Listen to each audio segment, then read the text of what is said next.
Do you want to do a podcast? We make a darn good team. It always goes without a hitch. Let's head to Twitch and go start up the stream.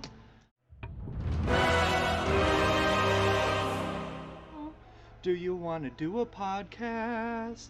It's the Nerd Glasses Podcast. Let's start now. Hi everyone and welcome to the Nerd Glasses Podcast. Come? Alright, I'll do my own bits myself. Oh wait, no silence.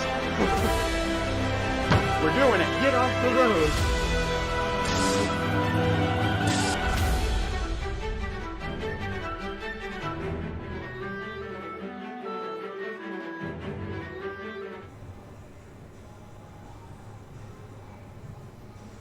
So Dave, Yes, Boater.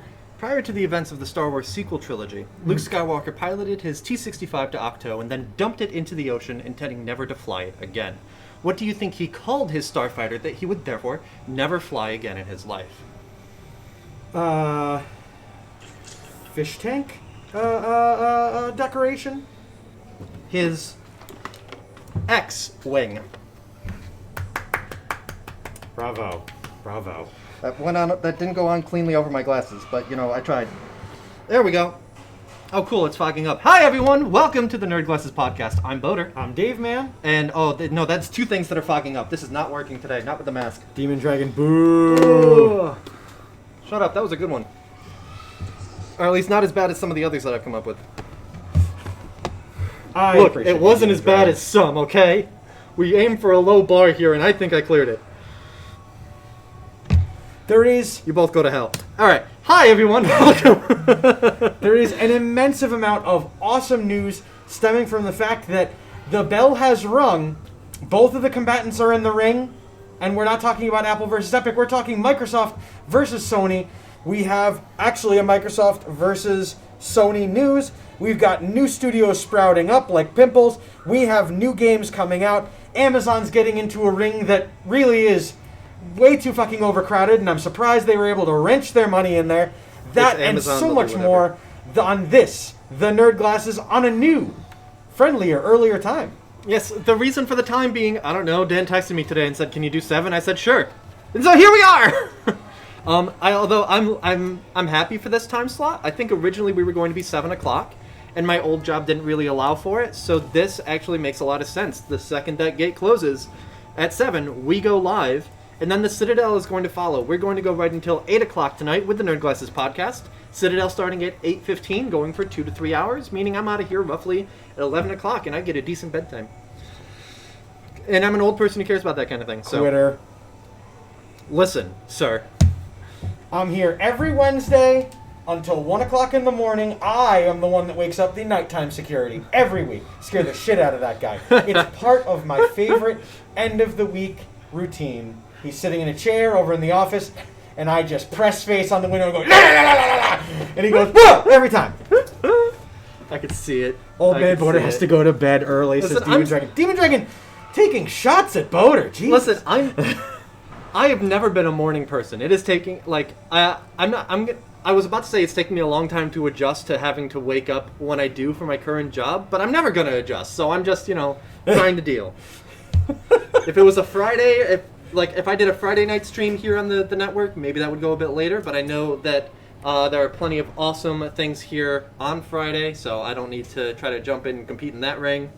So, anyway. Speaking of which, the schedule adjustment, so after the Nerd Glasses, we're going to be having the Citadel, where Boater is going to be playing Mad Max. We are heading into Gastown. We've done a whole lot of Wasteland missions last time, so we're going into Gastown. We're going to see some really fun characters. I'm excited for it. And then after that, fire up your engines. Vroom, vroom, bitches. It's Danny NASCAR on the Xbox One, playing with you, the viewers, or letting you to be able to watch all of us flail and crash and scream and yell. Is it Danny NASCAR afterward? I didn't realize that. Indeed. Sweet.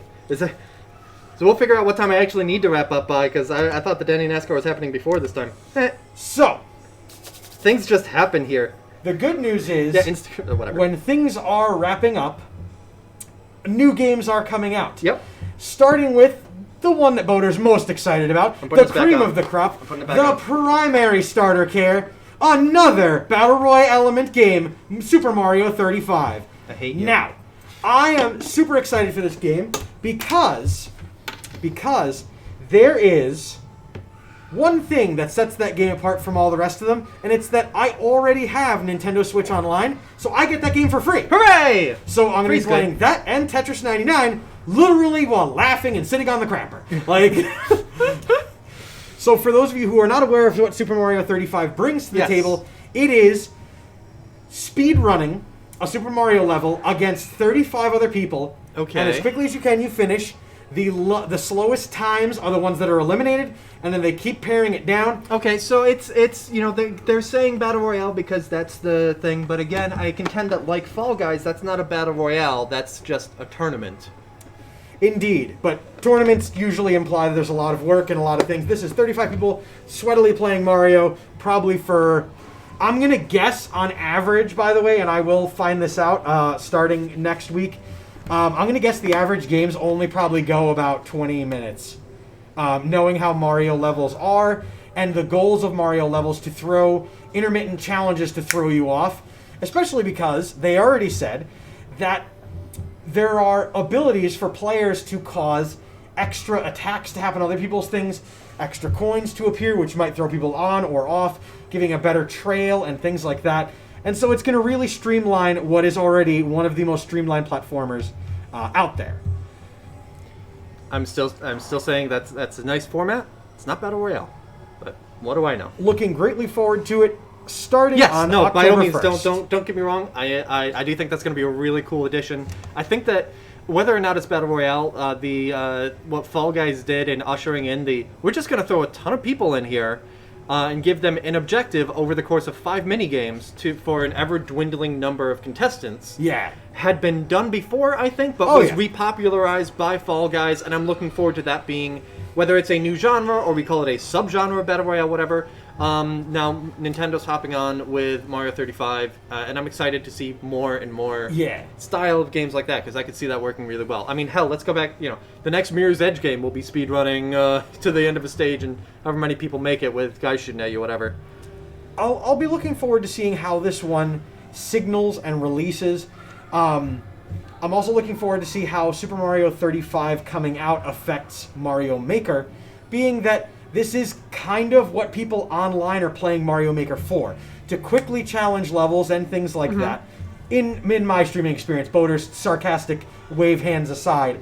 But I look forward to seeing how this changes Nintendo's things. I also really, really, really want Nintendo to make me a Legend of Zelda maker, but that's just me with my pie-in-the-sky dreams. In my experience, my limited experience, Mario Maker is people making the hardest levels possible Indeed. to piss off people on YouTube and Twitch. Yes.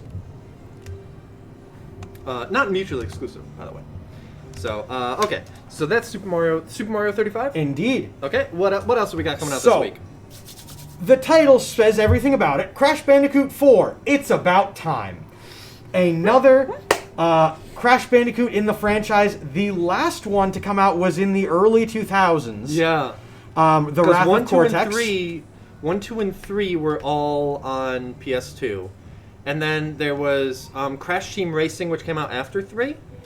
There and about. So there was a spin-off or 2 that came out afterwards. Yes. But as far as like main series, whatever, PS2 era, done. So this is Crash's reintroduction to a fully new game to the, Crash Bandicoot franchise. If you played it on PlayStation, if you played the remastering of those games, and things like that, it's what you're looking for in another platformer. Crash Bandicoot was one of in the original runnings of mascot gaming when they needed a mascot, and Crash Bandicoot was that for the original PlayStation. And I'm looking greatly forward to getting my hands on that one eventually, but between the 3 games that are coming out this weekend, I don't think this is going to be the $60 that I do so spend. New levels, more challenges, lots of interesting interaction in the modern era, and Crash Bandicoot always carried a certain amount of levity and self-awareness of it. So, and I think that developers know not to take a game known for lightheartedness and to make it dark and edgy. This isn't 2006 anymore. Yes. So I think that we will still see that levity and lightheartedness carry through. The plot looks hilarious. It'll be returning all the classic characters. Uka Uka, Dr. Neo Cortex, Dr. Nefarious. So all of your classic villains from the franchise. And potentially more surprises, but we'll have to play on Friday to find out. Yep. The game that Boder and myself have easily talked about on a either fair amount. side, Yeah. and on either side of the spectrum of awareness and looking forward to it, Star Wars Squadron has snuck up on both of us immensely quickly. Yeah, all of a sudden last week I look and it comes out like, excuse me, what? Sorry, now that we're actually talking about it, I'm putting the helmet on. I don't care.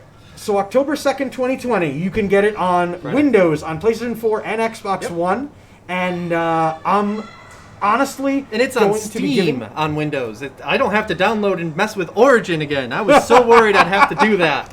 I get it on Steam. Good, which means it'll actually get supported and also have some sensible rules. I'm quite surprised for a $40 game with everything that's been going into it. $39.99. Sorry, not sorry, Dan. So the story is set after Return of the Jedi and the film franchises, as its connective tissue to that. But as we showed, and as Boder very descriptively and excellently covered when they did the trailer and things like that, this is going to be a lot of fun. A good-sized single-player campaign, and I like the looks of the multiplayer modes as well. On a side note, I just started reading Star Wars Alphabet Squadron, which actually came out last year. Nice. Its sequel, Shadowfall, came out this year, and the third in the trilogy will be out next year. And that is also, it's getting me in the mood for, Star Wars Starfighter pilots. Yeah. I'm psyched for it. And that also has, it's featuring an ex-Imperial pilot who will be flying for the Alliance, and in Squadrons, there's characters on both sides of the Civil War, so it's fun. That'll be awesome. I am skeptically looking forward to Star Wars Squadrons. I am hoping that this is the point where EA pulls up the nose on the Star Wars games and stops slotting out crap for console players to play. I think they're going to for this one. The price tag says that they're not putting all their hopes and financial diggings into it. And for a $40 price tag, if it has in online multiplayer app purchases, in that respect, fine. Mm-hmm. Fine. Don't give me to some extent, we'll see. If it's appearance stuff, fine. I've made my opinion on that known for quite a while. Battlefront came out. Everyone was like, microtransactions, why? Jedi Fallen Order came out, and turns out, hey, you can be successful with just a single-player game. This being a really good single-player game, hopefully, and a multiplayer game, we'll see which tack they take on that. So that comes out on Friday. I will be playing that all Friday evening, all day Saturday, probably finishing the single-player campaign on Saturday at some point, and then for my Sunday morning stream for Brunch with Boder, I will be doing multiplayer. Nice. That is 10 o'clock a.m. Eastern over at twitch.tv/ButterBug. I'm looking greatly forward to to be honest, getting into a Y-Wing and just bombing around in there. That's really what I want at the end of this game. I get the feeling I'm going to be the weirdo who's going to enjoy the support ships, like the big, stupid U-Wing, and just being like, cool, I got this. I don't know. We'll see. Once I play the game. Maybe I'll be an interceptor person. Probably not, but Well, I mean, if everybody picks all the U-Wings, you balance out the teams. Yeah, it's interesting in that it is slightly class-based, and we'll see how a meta comes out for oh my god, I cannot wait to see how that develops. Or when you're going to see people on forums like, the interceptor needs to be nerfed, like da-da-da-da.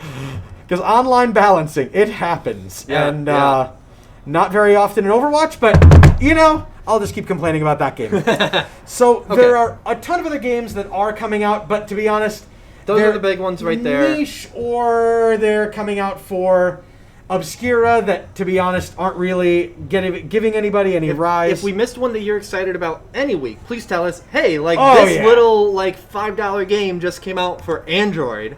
Can you talk about it? Definitely.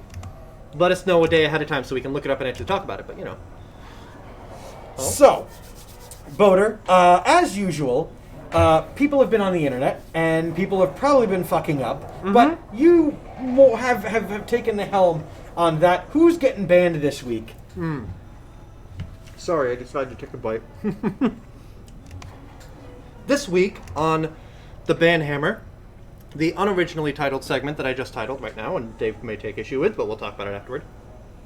Banned from Twitch this past week was this little account called SoundCloud. Really? SoundCloud streams on Twitch, playing music that their members create, and they were banned, a temporary ban, a suspension, and Twitch never comments on what reason they have for banning or suspending any particular account, but some insider says that it was for sexually suggestive content. Fair.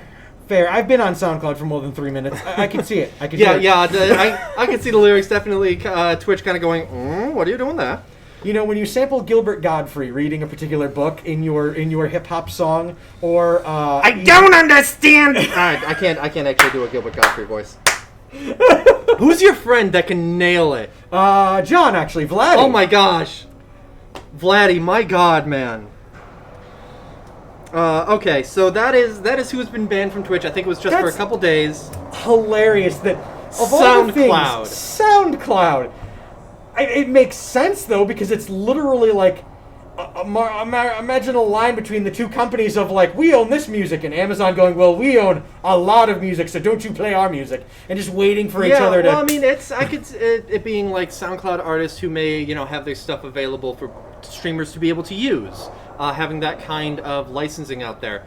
But again, if the lyrics go too much one way and someone reports it, and then it gets manually reviewed, and it's like, don't do that. I also want to clarify on something from last week, and Twitch wanted to clarify as well. Last week, we talked about how Dr. Disrespect is banned from the network, and how Twitch can potentially ban you if you play with streamers who have been banned. So what happened actually early in September was that there... Excuse me. I'm fine. I'm not fine. Dave, take over for 30 seconds. Got it. Pick something up. So, next up and coming up in the future on the programs, we'll be talking about Dreamhaven. We'll be talking about Moonshot Secret Door, Amazon Luna. We'll be talking about the Coalition for App Fairness, multiplayer games getting shut down after they've just started, the first shots of the PS4, Xbox One, Series X, Series, Sony filing a very interesting patent, and much more. But right now, back to Boater. Thank you. Sorry, a friend of the program dropped off some food for us and apparently tried to kill me with it. Oh, Boater, not just any friend, but a friend that truly makes sure that Dave Mann doesn't become unconscious in the 3 days that he streams till midnight. This is no ordinary snackage. This is Auntie Anne's, motherfucker. You eat good. Hashtag not sponsored. Okay, so there was a Call of Duty tournament earlier in the month where Nadeshot was competing in a Call of Duty tournament. Snoop Dogg was with him. They were streaming together. And Dr. Disrespect was also in the tournament and ended up getting matched into a lobby with them while they were streaming. So there was kind of this question of, oh crap, would that get them banned? Yeah. They didn't mute him in-game, although they could have. And on the 22nd, so last Tuesday, so I'm behind a week on this again, Twitch updated, they issued a clarification to the suspension evasion policy. Yeah. Because, again, if I was banned and then I was featured on your thing, it would be me evading the suspension. Yes. We've updated our guidance in the community guidelines to clarify our policies around suspension evasion. We understand that there may be incidents where suspended users appear on your stream due to circumstances beyond your control, but we expect you to make a good faith effort to remove them from your broadcast, mute them, or otherwise limit their interactions with your stream. So if again, we're gonna go with somehow I get banned and you're doing that. If I show up in your Warzone lobby, yeah, and I'm in voice chat with you, yeah, like if it's a big multiplayer game, whatever, mute me, but it's probably still okay. Yeah. If I end up, actually, Warzone is a different example. If I show up in, like, matchmaking to be on your team, then I think they would want you to kick me from your team, because otherwise, even if I'm not on voice chat, I'm still a player that is on your team and on your stream. And it's generating interest and hey, look, it's the hey, look, it's that person. Like, Yeah. like. Whereas, like, if you happen to see me in a game of Fortnite, whatever. Well, exactly, and I did like that. I'm happy that Twitch didn't out and out get them in trouble for something beyond their control. They didn't go to the tournament organizers and be like, by the way, if we win, we want to face Dr. Disrespect. Yeah, no. It's just they happened to bracket together, and Yeah. there he was, and there they were on Twitch. So, good. You know what? For the first time in a while, good on you, Twitch, for clarifying some of your very weird, very strange rules. And again, they don't say why any particular person gets banned, but it's like, hey, here's a clarification of rules that you may want to stick to. And by way, I mean you should stick to. So, or you will get banned. Just as a heads up, and you'll appear on the next program. yeah, exactly. So that's that.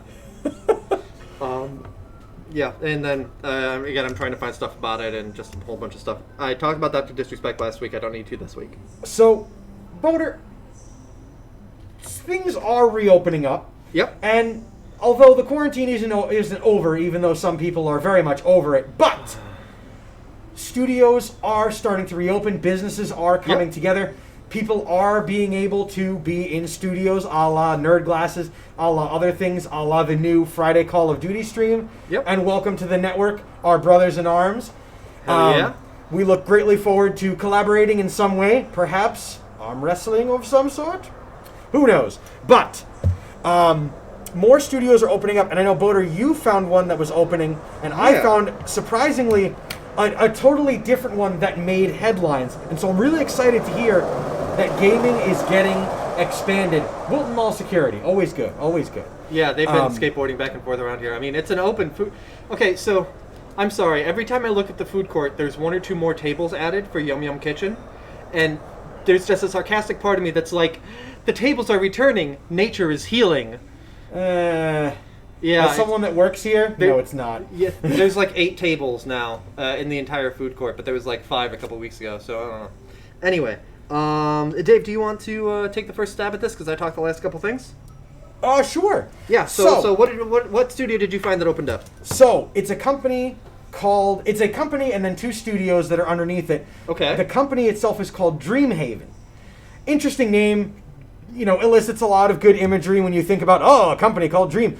It is co-founded by Blizzard co-founder and ex-CEO Mike Morhaime. Huh. So he is somebody what's his history? Like, when did he leave Blizzard? Was it like right just around the after Activision Blizzard merger? Okay. Is when he was offered money to stop being at the top of the pyramid. Okay. And it's so that wasn't necessarily a voluntary. All right, I'm gonna dip. It was a. We'd like you to not be as directly involved up at the top there. I mean, Activision needs to make sure that they hold majority control and things like that. Okay. It's one of those. He was bought out. Yeah. Yes. Cool. He did, however, continue on as CEO. Okay. And he was that tone of voice is an interesting one. He was during the eras where Activision and Blizzard were starting to just really bump together, and game quality for Blizzard started to fall, and you could tell who was getting things. So he was still CEO while the two halves were kind of bumping uglies there. Yes, he stepped down officially as the company president and CEO as of October 3rd, 2018. Okay. And then he was in an advisor role for exactly a calendar year. Was that like the same month as you all have phones, don't you? Bingo! Now, whether or not it is directly him, there is wild speculation, but funny enough that this should happen, and one of the founders, and especially a big name and pull in the World of Warcraft universe, decided to go, I'm out! Yeah.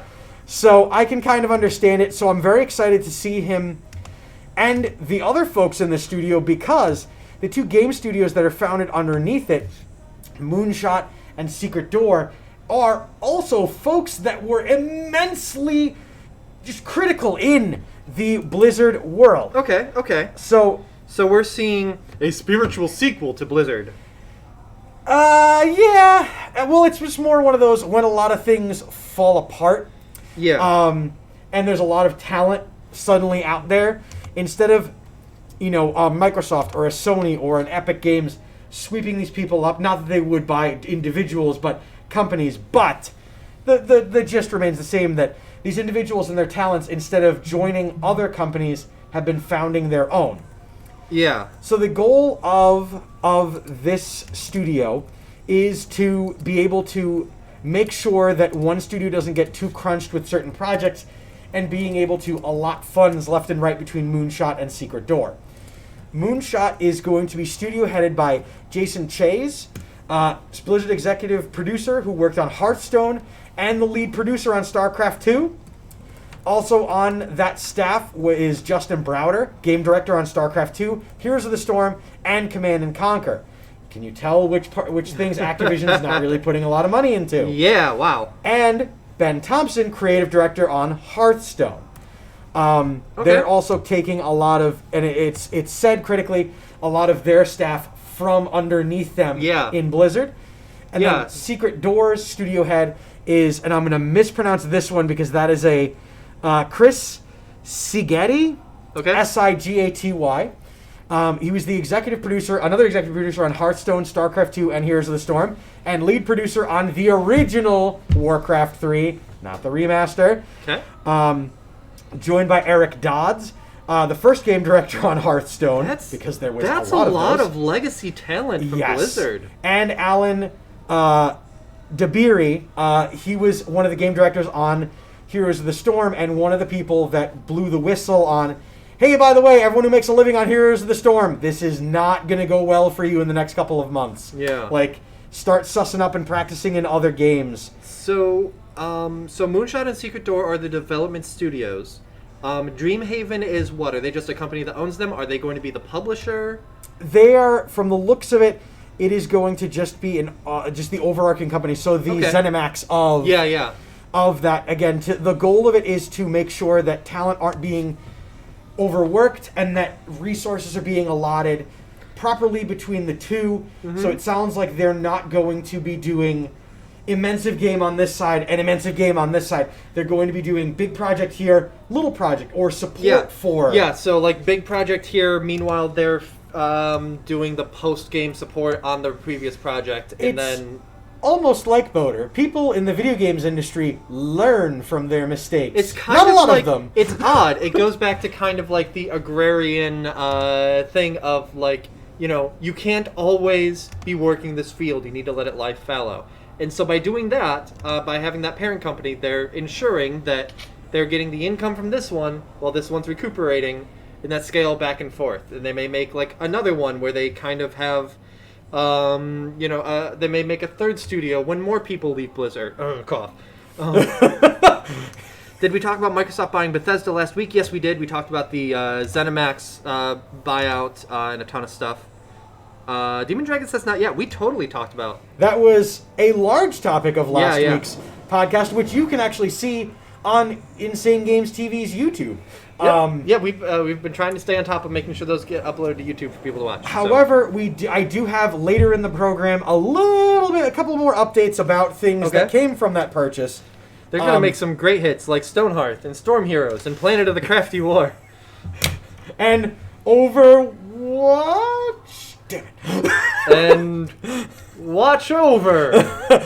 And Watch Over with their heroes, Monkey Man, and... So anyway, I found a studio that is also has some interesting background to it. A new game studio by the name of Future Club. And this is actually made up of developers from Lab Zero Games. Lab Zero Games started with the Windows port of Skullgirls and also made a game called Indivisible and a couple other games as well. Okay. The Lab Zero CEO had been embroiled in scandal and over the summer overruled the board on a couple things. The board members left, And of course, without the actual talent up there for this CEO who was probably installed by someone else, or like, oh, we're gonna get this company into shape. Yeah. And none of you know what you're doing who've been here this entire time. And they were all The guy like, who wanders up to the water cooler. If you have time to drink, you have time to code. yeah. So all the board members left. Lab Zero tanked and then laid off the rest of the workforce. Oh, good. So, members of Lab Zero Games are now coming together and creating Future Club, which they're saying is going to be a co-op where every member of the development studio has equal say. Everyone who is an employee there is a member, has an ownership stake in it. Everyone's going to have equal say. Of course, I read this in an article that said, the CEO said that blah, blah, blah, blah, blah. Like, okay, you need to have a financial structure that is kind of recognized, but I think, so that's kind of cool where, so Blizzard didn't fail, but there were reasons that caused developers to leave and kind of as a group make Dreamhaven and Moonshot and Secret Door. And here, Lab Zero Games did fail, but instead of trying to find their own, go their own ways, they said, we actually work really well together. We made some really great stuff. Let's keep doing that. Except screw that guy. So and now they are making Future Perfect. I believe was the name of it that I said. They haven't announced what their first. Future Club. They haven't announced any projects yet, but they've started to come together and are probably working on something as we speak. So it's interesting that in this particular case, like game developers were working over the summer.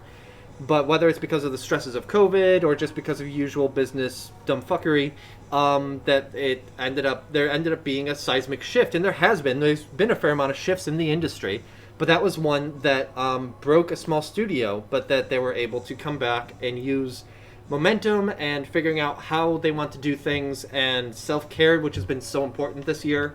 And say, how is the ideal way to run a studio? So it's worth keeping an eye on this one and seeing how well this ideal of a co-op, because it's been done before. Small studios are made, and everyone has a say, and it's great, and it's utopian, and it gets bigger, and they get more employees, and it's great, and it's bigger, and they get more employees, and it's I'm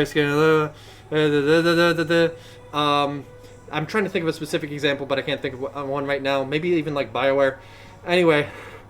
So we'll keep an eye on Future Club and see what happens. Dave, why are you holding up an Insane Games mousepad? Because it started as Dan, Dave, and Mike. Yep. And now we have a 7-day-a-week fucking podcast streaming network. We're going to be adding more folks to the things and expanding into bigger spaces sooner rather than later. So just as an example of people that get together and are looking greatly forward and making cool stuff and bringing more people in to do more cool stuff, and hopefully it is like 200 years before any sort of awfulness shows up from that. So we're gonna keep our eye on Future Club. It's interesting to see that in the span of this month alone, we're having studios of established talent in an industry that, whereas in the past it would be, you would see like a larger studio taking this staff and absorbing them into their own and saying, like, by the way, at the next big game release, we're having all this staff from this one and all the staff from that one. Yeah. And you get a AAA game and you get a AAA game. And now we're seeing these people, instead of branding up with the larger name studios, instead just going out and founding on their own. And that's awesome. We're seeing a lot. I mean, we're in a really great time for indie games right now because, again, AAA games get more and more expensive. It is a much harder thing to break into to make them. But it is easier than ever. I'm thinking back like 10, 15 years ago with Xbox Live Arcade. Yeah. Which was a good breakthrough in it. Hell yes. But it's getting easier than ever for indie games to make their mark. Fall Guys, Among Us, which was made 2 years ago, but has just absolutely exploded in the past couple months. Not from nowhere. It's been having its slow build in the background. Yes. It just hit critical mass for the avalanche. It turned from a snowball into an avalanche in the past couple months.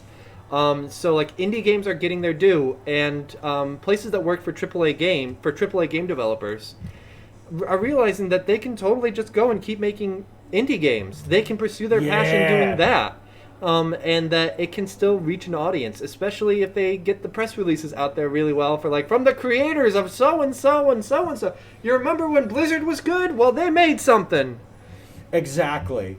And I'm very excited to see this, and I'm more the creativity, the ability for people to be seen, to be heard, and especially distributed, because that's what killed a majority of these small studios trying to make these big games, was how do you get a Nintendo, a Microsoft, or a Sony, or any of the distributors online to take notice to what you want. Yeah, exactly. It actually, it reminds me, we're talking Among Us. Yeah. And that's one where, with the snowballing, they were like, cool, we've got a lot of money, we have the ability to make Among Us 2. And then the avalanche hit, and they've got more money than they know what to do with.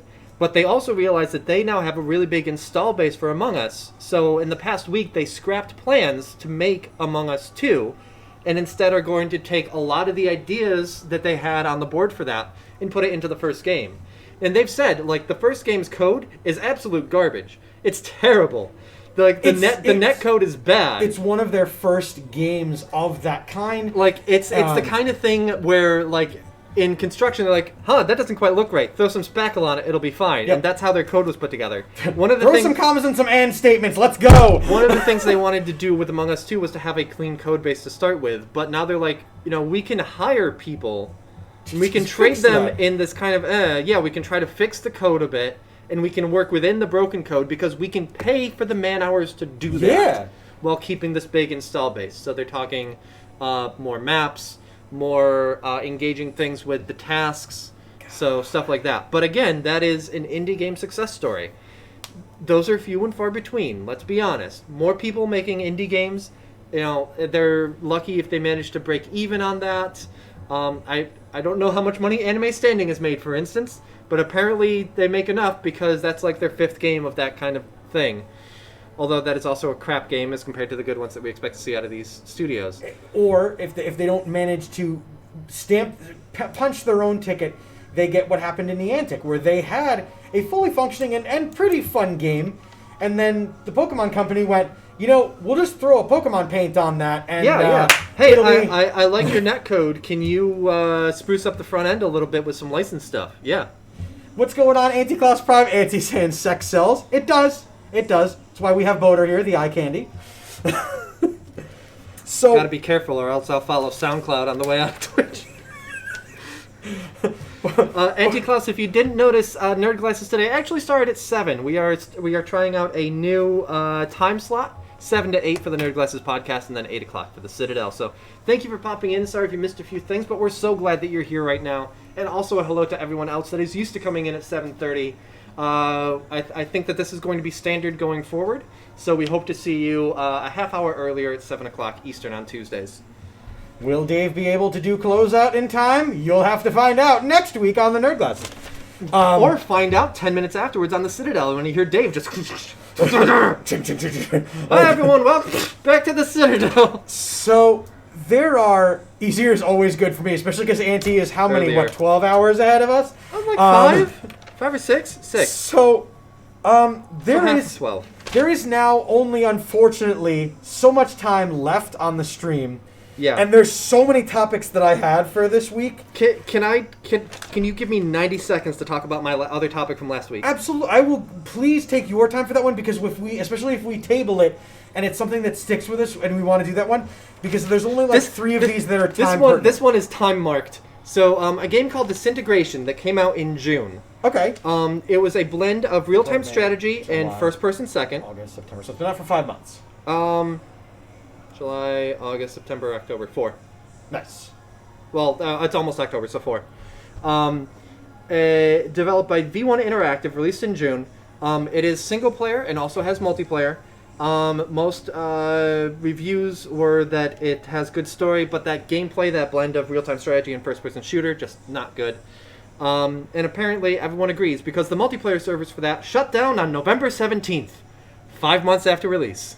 Oh, God. Here, have a multiplayer game. Nobody's playing it, guess we shut it down now.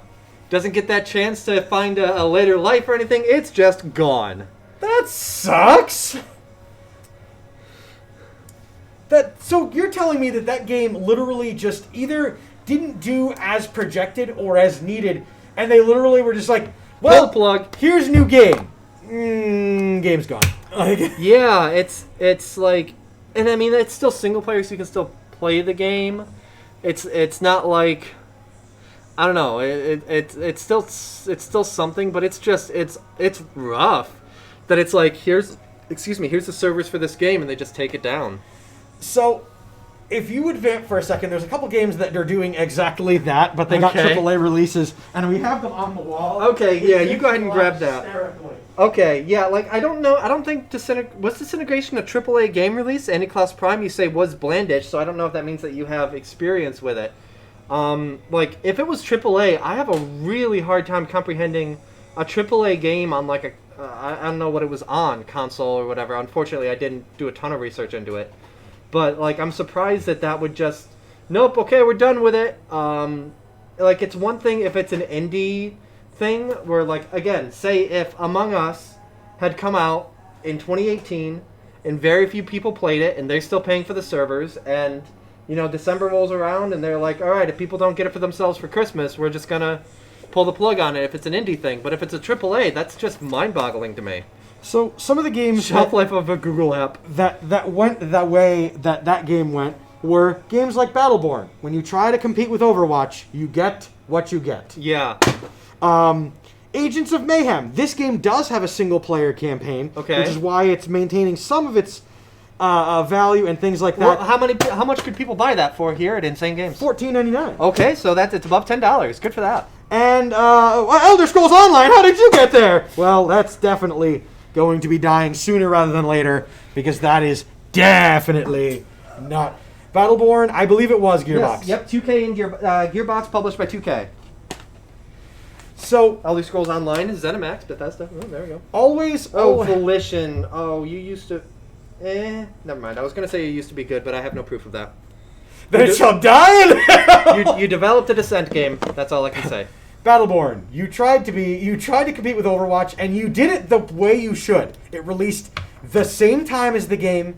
It had comparable mechanics and physics and online lobbies and things like that.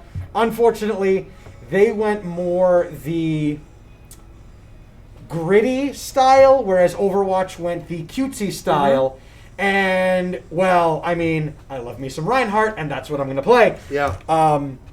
So it's always one of those games that when you see it's an online multiplayer only, where it's like, is this going to be World of Warcraft, where I'm going to be able to tell my grandkids about this? Yeah. And they're going to be able to play on my account? Or is it going to be like, well, I mean, we showed the games. Yeah, I mean, like I mentioned Star Wars Squadrons here, but before that there was a game that was browser-based, actually, that they were planning on a somewhat big release for. That was the Star Wars Starfighter game. And I joined it while it was in beta, but it never actually launched. I forget the name of it now. But it's disappointing because while it wasn't a sim-like kind of thing, it was, you know, mouse and keyboard controls. It still scratched that itch. Yeah. So it was in beta for a few months, and then they pulled the plug on it. But that was pre-release. This game was released in June, and then they're like, nope, we're done with it in November. World of Warcraft Legacy Edition. Soon. I mean, Overwatch already got a Legacy Edition, so... I thought WoW did. I thought they released, like, they some classic... They definitely released some classic servers. However, it's not a physical copy, so I would never see it. That's why I would... They did the classic style servers, whatever, and guess what? People complained. Oh, God. So, you folks in chat, do you want to hear about the first shots in the Xbox Series X, PS5 things? Do you want to learn about the Coalition for App Fairness? Or would you like to hear about some interesting gaming news and speculation? I would love to hear what you guys would think on these stories, and we will table the rest of them. Amazon Luna will probably make it to next week because it'll probably still be funded, but it is an Amazon project, and they tend to get really iffy on those things. It's not as bad as Google. I mean, as Anti-Claus already said about the shelf life of a Google app. While people decide, Dave, did we have a discussion topic from this week? Did we have a I question? did throw one out there because I thought, like, oh, wow, there are so many games that are coming out, and I'm really looking forward to that. So on Discord, I did post a question in the Nerd Glasses Question of the Week, and it was, Anyone got a game they're looking forward to? What's the next-gen announcement that made you think, shut up and take my money? And I'm very happy that people came in and actually looked at it and answered it. It means a lot to me that people still participate in this. So Auntie said, I spent $600 on my next game I'm excited for. But Star Wars Squadrons looks nice, though. Looking forward to that, depending on the reviews, that is. Oh, you'll hear it from me on Tuesday. Boater was... And thank you, Boater, for jumping in on it. Squadrons crept up on me. Now I'm going to get lost in it next weekend. Yep. Akai, who is recovering in the hospital, and much love to you, my friend, swept in from the hospital to talk about his fandom of the new Crash Bandicoot and how he cannot wait for that. And a personal friend of mine, Rapid Jazzy Pants, said, I'm in the process of building a computer to play Cyberpunk. Nice. I think Cyberpunk is definitely up there for me. I think I may get that one on console. I don't know. It depends on the kind of game for me. Like Squadrons is out on console, but because it's a flight sim, I'm going to use my stick and throttle and get that on PC. I don't know. We'll see. I'm definitely Cyberpunk is a good call. So we had 2 votes to 1 on gaming news and speculation. I was looking forward to Mafia, and surprisingly is great, but came too early.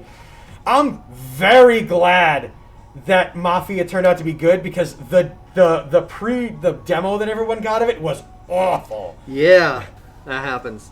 So yeah, gaming news and speculation, Dave. Let's hear it. So this weekend, those heartless bastards at Konami did a good, in my opinion.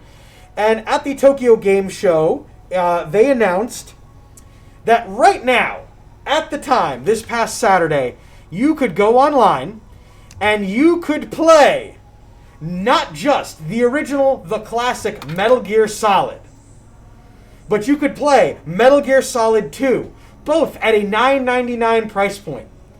But building upon that, they also released the Konami Collector's Series. So that includes, Boater, get your fingers ready, Castlevania, Contra, Castlevania 2, Simon's Quest, Castlevania 3, Dracula's Curse, and Super Contra, or as the logo shows, just Super C. Yeah. And that one, actually, that last Konami Collector Series is only $5.99. But Damn! Could I get it on Steam? Of course not, because they signed with Epic. Oh, God. Konami did, well, one of the most Konami things, and they signed with yet another online distributor of games. So not Steam, not GOG, not the Epic Games Store. GOG is with the one that they signed. Oh, they did it with GOG. Yes. That's okay. GOG has been around a really long time. No, yes. Before Epic came in and was like, GOG was kind of a distant second to Steam. I'm very glad I knew when I looked up GOG, I was like, oh my God, Boater's actually going to know about this. I was like, so I'm gonna feign it as if it's a new thing, and then Boater will actually have information on it. 30 seconds of background. GOG used to be called Good Old Games and was a really Okay. Well, now I know what it is. Yeah, used to be a really good place to get classic games, DOS games, most of the stuff that was on PC DOS. They would you'd get it DRM free, and they'd get it so that it was all ready to go with DOSBox, everything all set up for you. Since then, they have transitioned, they still do that, but they also do current games as well. So there's a few games that I've gotten on GOG. I never got around to getting their launcher, but yeah, Alpha Centauri, Sid Meier's Alpha Centauri I have through GOG, because it was easier than trying to get it to install off the disk. So God.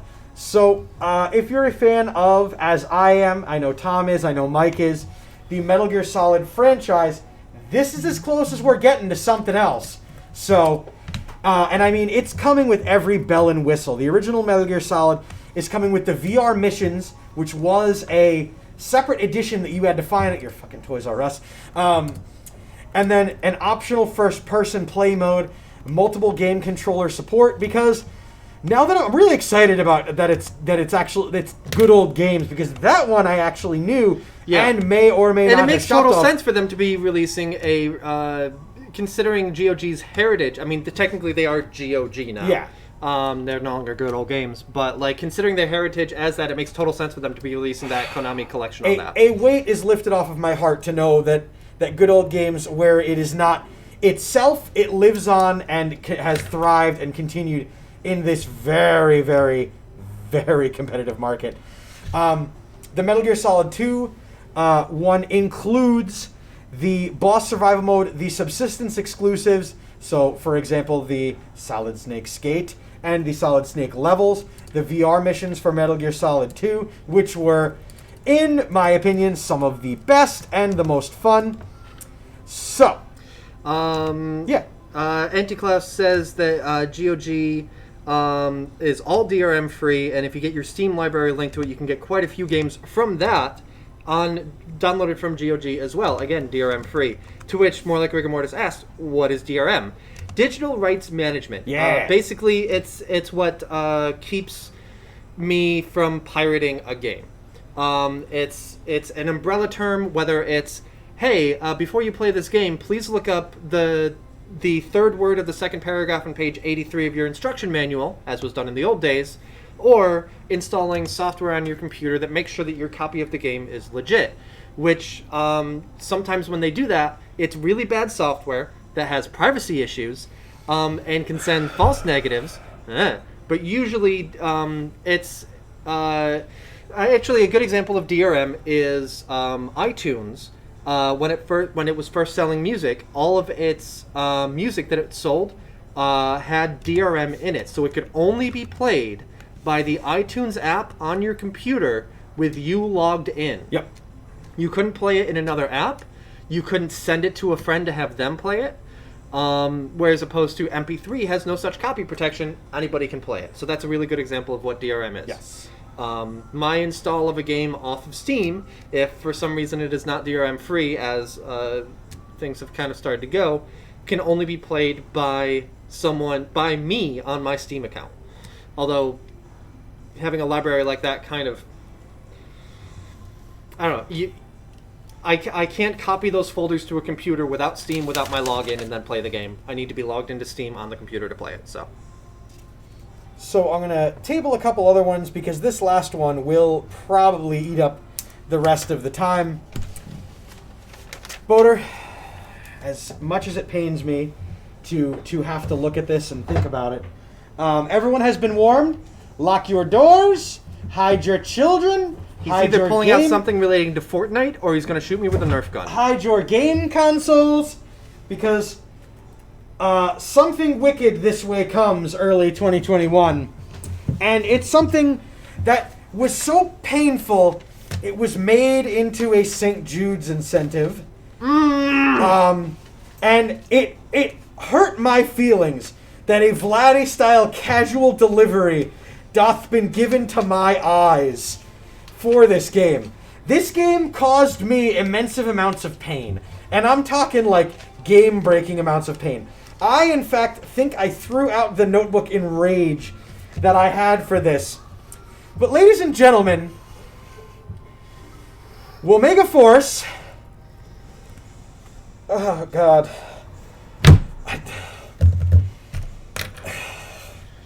Dave, I don't want at to your talk own about time, we do need you to talk about it.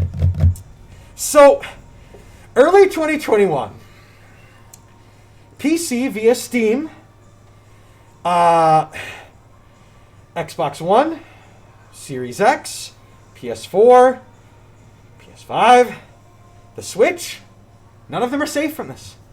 Everyone's going to be affected. Everyone is going to be paying for their sins. Pains me to admit, ladies and gentlemen, that Koei Tecmo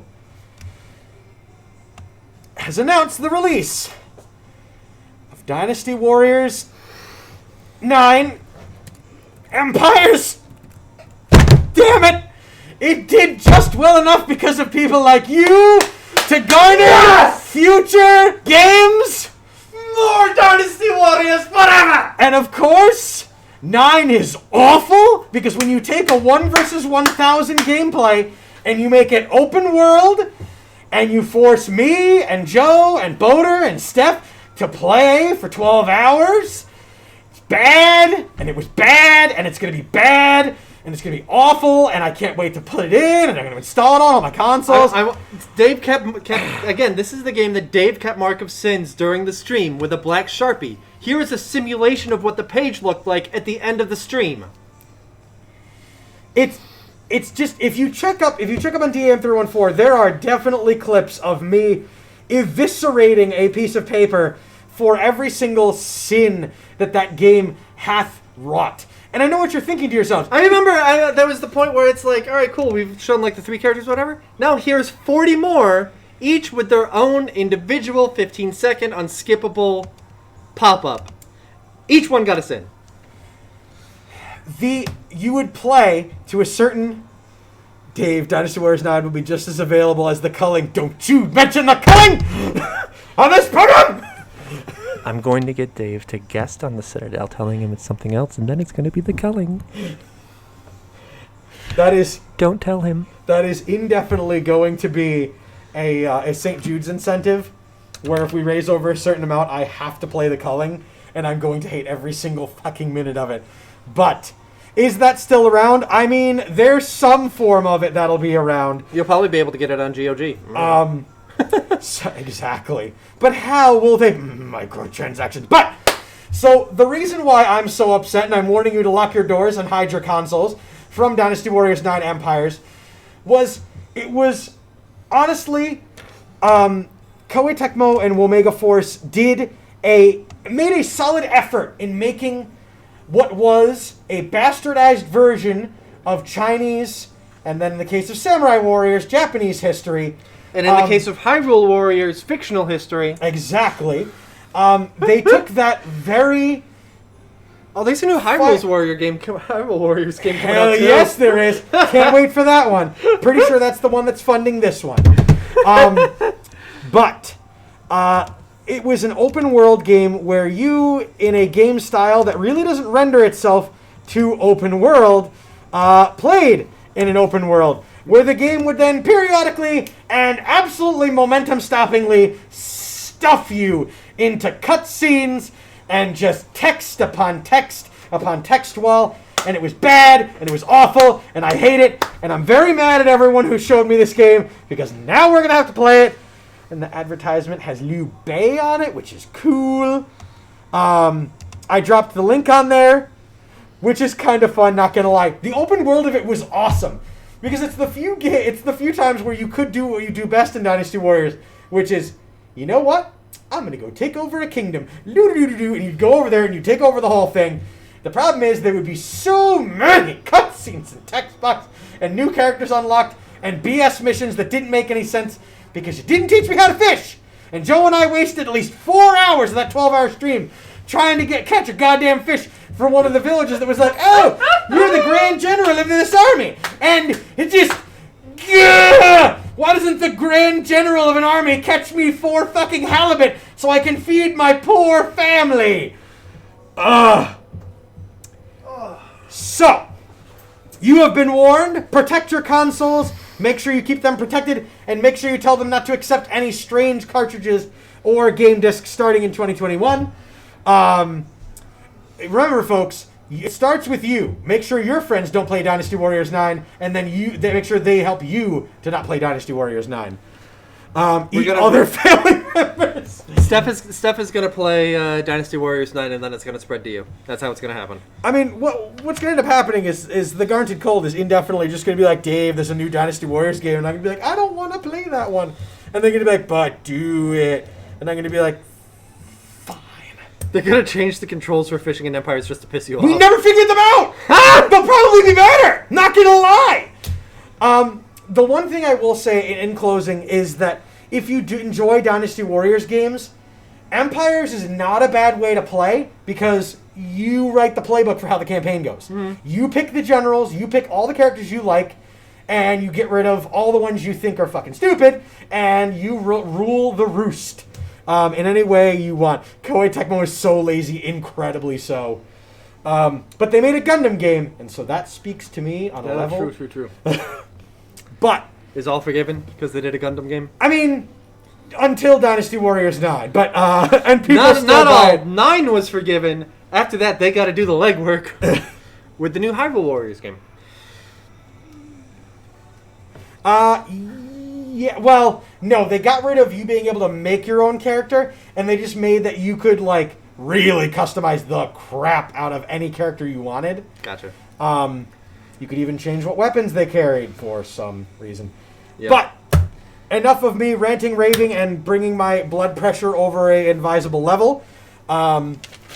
We will table a bunch of these topics for next week, but thank you everyone for joining us on the Nerd Glasses. We are going to be going offline here, but stick around because right after the Nerd Glasses, we'll be rolling straight into the Citadel, hosted by my co-host here, Boater. Citadel, what are you doing with Boater? Well, Citadel, Yes. with Boater, will be playing Mad Max, as stated. We're going to head into Gastown, and we're going to see a guy that really knows something really cool about personal fashion. Which sounds dumb, but no, it's actually freaking hilarious. So make sure you stick around for that. That's part of the reason I'm excited for our earlier time slot. Right here, Nerd Glasses Podcast, now 7 to 8 Eastern on Tuesdays. And hoping that you folks can stick around for the first little bit of Mad Max right here at Insane Games TV on the Citadel. So thank you everyone for joining us tonight. It's been an awesome night, a lot of stuff covered, and a few things tabled for next time. It's a busy season. We're going to try to cover as much as we can. So make sure that you catch us right here every week, 7 o'clock Eastern. Dave, do you have anything to add? Make sure to hit that follow button, and if you can, subscribe so that you too can unlock the Mike and Dave emotes, and there'll be more of those. And Dave's heart rate raised. So,